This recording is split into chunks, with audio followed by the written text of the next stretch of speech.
Hello and welcome to my review of Beloved by Toni Morrison.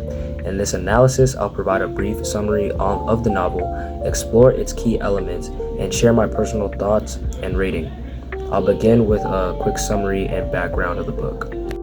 Published in 1987, Beloved is widely regarded as a masterpiece in American literature. It tells the story of Sethe, a formerly enslaved woman haunted by her traumatic past, her family's struggles, and a ghost of her deceased child. My rating of this novel is a 4.5 out of 5 for its intricate themes and unforgettable characters. Now, let's move to a summary of the story. Beloved is set in 1873 Cincinnati, Ohio, and follows Sethe, a formerly enslaved woman, as she struggles with the lingering trauma of her past. She lives with her daughter Denver in a house haunted by the ghost of her dead child known as Beloved. Through flashbacks, we learn that Sethe escaped from a brutal plantation called Sweet Home, but her escape came at a terrible cost. To prevent her daughter from being captured and enslaved, Sethe killed her infant daughter. Years later, Paul D., a man from Sweet Home, also a formerly enslaved, shows up and begins a relationship with Sethe, offering her a chance to move forward. But a young woman calling herself Beloved appears, seemingly embodying the spirit of Sethe's dead child. Her presence forces Sethe, Denver, and Paul D. to confront their buried traumas, leading to a climactic exorcism where the women in the community come together to drive Beloved away. The novel ends with Sethe beginning to find some measure of healing, though her pain is far from forgotten. Let's talk about what makes Beloved such a powerful book. First, it's the plot. It's not straightforward and it's more non-linear. It's also filled with flashbacks and fragmented memories. And while this can make the book challenging to follow, it's also one of its greatest strengths. It mirrors the way generational trauma lingers and it refuses to follow a neat timeline. The themes are where Morrison's brilliance really shines. She doesn't just show the horrors of slavery, she digs into the psychological and generational scars that it leaves behind. Memories, motherhood, community, and the struggle to reclaim humanity in the aftermath of dehumanization are all explored in incredible depth. Now let's talk about characters. To me, Sethe is one of the most complex and morally ambiguous protagonists I've ever encountered. Like, her decision to kill her child to save her from slavery, to me personally, that's pretty horrifying. But Morrison writes her in such a way and with such empathy that you can't help but understand her on some level. And Denver's journey from isolation to independence is also another highlight, as is Paul D's struggle to open up emotionally after years of squashing and suppressing his emotions.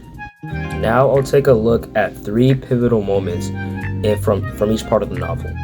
First, in the opening scenes in the opening chapters, Sethe recalls a horrifying moment when schoolteacher's nephew stole her milk. This scene is essential to understanding the depth of Sethe's trauma, as Morrison writes, and quote, "They took my milk," Sethe said. "They beat me and they took my milk." This simple statement reveals the brutal dehumanization of slavery, reducing Sethe's maternal act to a measly object of exploitation.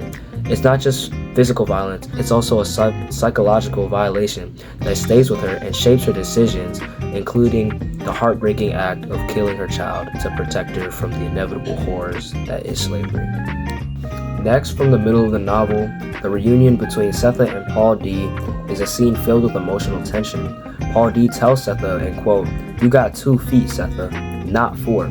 Challenging her fixation on the past, his words push Sethe to see herself as a human and worthy of love. Yet they also expose the pain and complexity of moving forward. Paul D's own struggles with vulnerability and his tendencies to suppress his own emotions adds layers to the relationship, further complicating it, showing how slavery has left them both emotionally fractured. From the climax, the confrontation at 124 Bluestone Road is a powerful moment of collective healing. When the women of the community gathered to exorcise Beloved, Morrison describes their unity and quote, "It was as though the clearing had come to them, but with its heat and simmering leaves, where the voices of women searched for the right combination, the key, the code, that sound that broke the back of words," end quote. This scene symbolizes the strength found in community and the healing power of shared experience. It's not just Beloved being driven out, it's the burden of trauma being faced and confronted together. To conclude, Beloved is a literary masterpiece that demands an engaged and thoughtful reader. Its rich themes, intricate structure, and unforgettable characters make it a deeply rewarding rewarding experience, even though its complexity might be daunting for some. My final rating is a 4.5 out of 10. While the nonlinear narrative can be overwhelming at times, the emotional and intellectual depth of the novel more than compensates. I highly recommend it to anyone who's ready to grapple with its powerful themes. Thank you for joining me for this analytical review of Beloved by Toni Morrison. I hope it inspires you to read or reread this incredible novel.